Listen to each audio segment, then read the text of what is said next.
ETF index mutual funds నేర్చుకుని stock మార్కెట్లో రాణించాలనుకుంటున్నారా? వెంటనే ఈ నెంబర్కి కాల్ చేయండి. నమస్తే, welcome back to Suman TV. Present మనతో పాటు ఉన్నారు ఎనలిస్ట్ మందర్ కృష్ణారెడ్డి గారు. నమస్తే సార్. నమస్తే మేడం.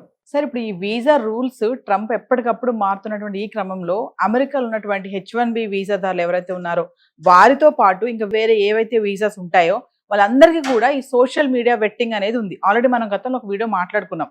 సోషల్ మీడియా అకౌంట్ అందరూ కూడా ఓపెన్ చేసి పెట్టుకోవాలి. ఎగనెస్ట్ గా అమెరికాకి ఎగనెస్ట్ గా ఎవరైనా ఏమైనా చాటింగ్ కానీ మెసేజెస్ కానీ ఏమున్నా కూడా వాళ్ళని అలర్ట్ చేస్తాం, వాళ్ళని తిరిగి పంపించేస్తాం, శిక్షలు పడతాయని చెప్పుకున్నాం.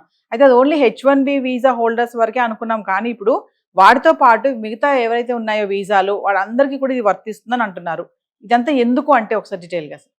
ట్రంప్ విధానాల్లో ఏ నిమిషానికి ఏ ఆలోచన వస్తుందో దేని అమలుపరచాలో తెలియని పరిస్థితి. ముందుగా H1B వీసాదారులని వీలైనంత వరకు వదిలించుకోవాలి, దాంట్లో పనికొచ్చే వాళ్ళని మాత్రమే అమెరికాలో ఉంచుకోవాలి, లేని వాళ్ళని పంపించాలనే ఉద్దేశం. అది డైరెక్ట్గా చెప్పకుండా సోషల్ మీడియా వెట్టింగ్ అనేది ఒకదాన్ని తీసుకొచ్చారు. అంటే నీ సోషల్ మీడియా ఖాతాను నేను ఓపెన్ చేసి చూసుకోవడానికి నాకు అనుగుణంగా ఉండాలి. అందరి సోషల్ మీడియా ఖాతాలు జనరల్గా ప్రైవేట్లో ఉంటాయి, అంటే వేరే వాళ్ళు ఎవరు చూడలేరు, వాళ్ళు అనుమతిస్తే తప్ప వేరే వాళ్ళు ఎవరు చూడలేరు. కానీ దాన్ని పబ్లిక్కే మార్చినప్పుడు అది ఓపెన్ టు ఆల్, ఎవరైనా దాన్ని ఓపెన్ చేసుకోవచ్చు, ఎవరైనా దాన్ని చూడవచ్చు. అంటే రహస్యంగా మెయింటైన్ చేస్తున్న ఖాతాలన్నీ బహిర్గతం అయిపోయారు. ఖాతాలు బహిర్గతం వల్ల ఏమిటి లాభం? అమెరికాకు వ్యతిరేకంగా ఎవరైనా పోస్ట్ చేస్తున్నారేమో చూసి వాళ్ళని నియంత్రించాలనుకుంటున్నాను అని దీని ఉద్దేశం.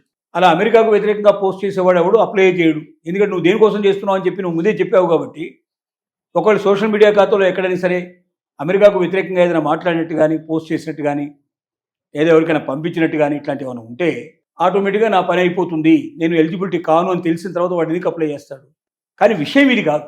విషయం ఏమిటంటే సోషల్ మీడియాలు అన్నీ ఓపెన్ చేసి చూసి వీడు అమెరికాకి ఏమైనా లాభం చేకూర్చే అవకాశం ఉందా, వీడి ఆర్థిక పరిస్థితులు ఎట్లా ఉన్నాయి. ఎందుకంటే సహజంగా మన ఫ్రెండ్స్ తోటి రిలేటివ్స్ తోటి మనం మాట్లాడతాం. డబ్బు లేని వాడు డబ్బు అడుగుతుంటాడు, నాకు ఇంత పంపించు అంత పంపించు, నాకు ఇది కావాలి, ఆ ప్రాబ్లం ఈ ప్రాబ్లం అని చెప్పుకుంటాడు. అంటే అడుక్కు తినే స్టేజ్లో ఉన్నాడా వీడు, లేక ఇచ్చే స్టేజ్లో ఉన్నాడా? అంటే వీడు సౌండ్గా ఉన్నాడా, ఆర్థికంగా సౌండ్గా ఉన్నాడా? దాన్ని పట్టుకోవడానికే ఇదంతా ప్రయత్నం. అంటే అమెరికా మీద డిపెండ్ అయ్యి అమెరికాకు వచ్చి ఇక్కడ ఏదైనా ఉద్యోగం సంపాదించుకొని ఇక్కడ సెటిల్ అవుదామనే ఉద్దేశంతో వస్తున్నాడా, ఇక్కడ నుంచి డబ్బు తిరిగి దేశానికి పంపించుకోవాలనే ఉద్దేశంతో వస్తున్నాడా, లేక అమెరికన్స్కి ఏమైనా లాభం చేసి అంటే ఈ దేశానికి ఏమైనా లాభం చేసే అవకాశం ఉందా?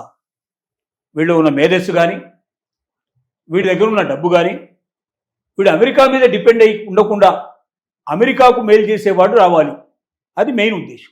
అంటే నీ వల్ల నా దేశానికి లాభం రావాలి తప్ప నా దేశం నుంచి నీకు లాభం రావడం కాదు అనేటువంటి సిద్ధాంతాన్ని తెలుసుకోవడానికి, ఆ సిద్ధాంత ప్రకారంగా ప్రతి ఒక్క వీసాదారులు ఇంతకుముందు ఓన్లీ H1B వీసాలకు మాత్రమే పరిమితమైనటువంటి దాన్ని ఇప్పుడు డొమెస్టిక్ వర్కర్స్ మిగతావన్నీ కూడా రకరకాల వీసాలకు కూడా దీన్ని ఎక్స్టెండ్ చేయడానికి మొదలుపెట్టారు. ఈ ఎక్స్టెన్షన్లో జరిగేది ఏమిటి అంటే వడబోత, బాగా వడబోసి అమెరికాకు పనికొచ్చే మేధావులు కావాలి. వీడు మేధావ్యా? నెంబర్ 1. వీడు ఇతరుల దగ్గర అడుక్కునే స్టేజ్లో ఉన్నాడా, ఇతరులకు ఇచ్చే స్టేజ్లో ఉన్నాడా, ఆర్థికంగా స్థిరపడి ఉన్నాడా? ఆర్థికంగా స్థిరపడేవాడైతే ఏంటంటే ఇక్కడ ప్రాపర్టీస్ కొనే ప్రయత్నం చేస్తాడు, ఇక్కడ ఇన్వెస్ట్ చేసే ప్రయత్నం చేస్తాడు, ఇక్కడ సెటిల్ అయ్యే ప్రయత్నం చేస్తాడు అమెరికాలో. ఆర్థికంగా లేనివాడైతే ఇక్కడ నుంచి మొత్తం తీసుకెళ్ళి అక్కడ పంపించే ప్రయత్నం చేస్తాడు. మన దేశం నుంచి ఉన్నటువంటి అవకాశాలన్నీ ఇతర దేశాలకు పంపించేట్టు కాకుండా ఇతర దేశాల్లో ఉండే అవకాశాలు కూడా మన దేశానికి తీసుకొచ్చేట్టు క్యాపబిలిటీ ఉండాలి. లేదా వీడిలో ఉండే మేధస్సు వల్ల మన దేశం లోపల ఆర్థికంగా స్వావలంబించేటట్టుగా మనకి ఏదైనా ఉపయోగపడేట్టు ఉండాలి. వీడు మేధావా లేక ఆర్థికంగా శక్తి ఉన్నవాడా, ఈజ్ డిపెండెంటా, మన అమెరికా మీద డిపెండ్ అయ్యేటట్టు వస్తున్నాడా, లేక అమెరికాకు మెయిల్ చేయడానికి వస్తున్నాడు, ఈ విషయాలు తెలుసుకోవడానికే ఈ వడబోత. అంటే సోషల్ మీడియా చెకప్ అయిన తర్వాతే వీసా మంజూరు చేస్తారా సార్? ఇంకా సోషల్ మీడియా వెట్టింగ్ అంతా పూర్తయి దాన్ని అన్ని వడబోసి అన్ని చూసిన తర్వాత వీటిల్లో ఎక్కడైనా తేడాలు వస్తే అసలు అమెరికాకు వ్యతిరేకంగా పోస్టింగ్ పెట్టాల్సిన అవసరం ఇండియాలో ఉండేవాడికి ఏముంటుంది? సహజంగా వాళ్ళు అంత ద్వేషం ఉండేటివాడు అమెరికాకు పోవడానికి ఎందుకు ప్రయత్నం చేస్తాడు? ఇవన్నీ వేరే క్వశ్చన్స్ అనుకోండి. అది ఒట్టి పేరుకు మాత్రం ఏమని ఇట్లా ఆర్థికంగా ఉండేవాడే మాకు కావాలి, మేము మీ సోషల్ మీడియా నుంచి మొత్తం వెతుక్కొని వాడినే తీసుకుంటామని చెప్పలేదు కదా. కాబట్టి మా దేశానికి ఏమైనా హానికరమైన వ్యక్తులు ఇక్కడికి వస్తున్నారేమో చూస్తానని పైకి చెప్పి సోషల్ మీడియాలో బహిర్గతం చేయడం. సోషల్ మీడియాని పబ్లిక్ చేసుకోవడం అంటే జీవితాన్ని బట్టబయలు చేసుకోవడమే. నువ్వు ఏం పోస్టులు పెట్టావు, ఏం ఫోటోలు పంపించావు, ఎవరి గురించి ఏం కామెంట్ చేసావు, ఇవన్నీ బహిరంగంగా అందరికీ తెలిసిపోయేట్టుగా ఉన్నప్పుడు ఇంకా ఏముంది, దాని అర్థం ఏముంది? అలా సోషల్ మీడియాని పెట్టుకోవాలంటే చాలా కష్టం. అంటే అమెరికాలో నీకు చదువుకోవాలన్నా, అమెరికాలో ఉద్యోగం సంపాదించాలన్నా, నువ్వు ఏం చేయాలి, నీ జీవితాన్ని బట్టబయలు చేసుకోవాలి. ఇది చాలా పెద్ద, అసలు ఒక వ్యక్తిగత జీవితాన్ని బహిర్గతం చేయడం అనేటువంటిది అది సహించడానికి నేరం నిజం చెప్పాలంటే. కానీ నీకు ఆ దేశానికి వెళ్ళాలంటే ఇంకో మార్గం లేదు, నువ్వు బహిర్గతం చేసుకోవాల్సిన పరిస్థితి ఉంటుంది. కనీసం వాళ్ళు చూసే రోజులైనా దాన్ని మరి కనీసం ఆ ఇంటర్వ్యూ పూర్తయ్యేదాకా దగ్గర బహిర్గతం చేసుకొని ఆ తర్వాత మరి దాన్ని ప్రైవేట్ చేసుకోవడానికి అవకాశాలు ఉంటే ఉండొచ్చామని నేను అనుకుంటున్నాను. అంటే ఇప్పుడు వలసదారులు అందరూ రావడం వల్ల అమెరికన్స్ కి జీవనోపాధి పోతుంది అనే ఆలోచన మీదే అంటారా ఇదంతా? దీంట్లో ఏమైందంటే H1B వీసాదారులు ఎక్కువగా వలసదారులను ఎందుకు తీసుకొస్తున్నారు వాళ్ళనే, అమెరికాలో ఉండే వాళ్లకు ఉద్యోగం ఇవ్వాలంటే మోర్ దెన్ 5 times ఎక్కువగా వాళ్ళకి వేతనాలు ఇవ్వాలి. అమెరికన్ సిటిజన్కి ఉద్యోగం ఇవ్వాలి అంటే మినిమం వేజ్ ఇంత అని ఉంది. ఆ మినిమం వేజ్తో పోలిసినట్టయితే వలసదారుల యొక్క మినిమం వేజెస్ 5 times తక్కువ ఉన్నాయి, చాలా తక్కువ ఉన్నాయి. మరి అంత డబ్బిచ్చి అమెరికన్లను కొనుక్కున్నా కూడా వాళ్ళని తీసుకొచ్చుకొని అక్కడ పెట్టుకొని ఉద్యోగం చేయించినా వాడు ఏంటంటే రూల్ ప్రకారం పనిచేస్తాడు. ఏ టైంకి రావాలో కరెక్ట్గా ఆ టైంకి వస్తాడు, ఏ టైం అయిపోగానే వెళ్ళిపోతాడు. పెండింగ్ పని ఏమైనా ఉంటే పూర్తి చేయడు, హాలిడేస్ లోపల అంటే రాడు, ఎక్స్ట్రా టైమింగ్స్ ఇవ్వడు. తర్వాత మాట్లాడేది కూడా చాలా తలబిరుసుగా మాట్లాడతాడు, ఒబీడియంట్గా ఉండడం వాడికి చేత కాదు. కానీ వలసదారులు ఏంటంటే 5 times తక్కువగా పనిచేయడానికి సిద్ధంగా ఉన్నారు, పెండింగ్ పని ఉంటే పూర్తి చేయడానికి సిద్ధంగా ఉన్నారు, హాలిడేస్లో రమ్మంటే వచ్చడానికి సిద్ధంగా ఉన్నారు. ఒబీడియన్సీ ఎక్కువ, సార్ సార్ సార్ అని పిలుస్తారు. వాడేమో ఫ్రెండ్ లేదా పేరు పెడితే పేరు పెట్టి పిలుస్తుంది, ఎవరు బాసునైనా సరే.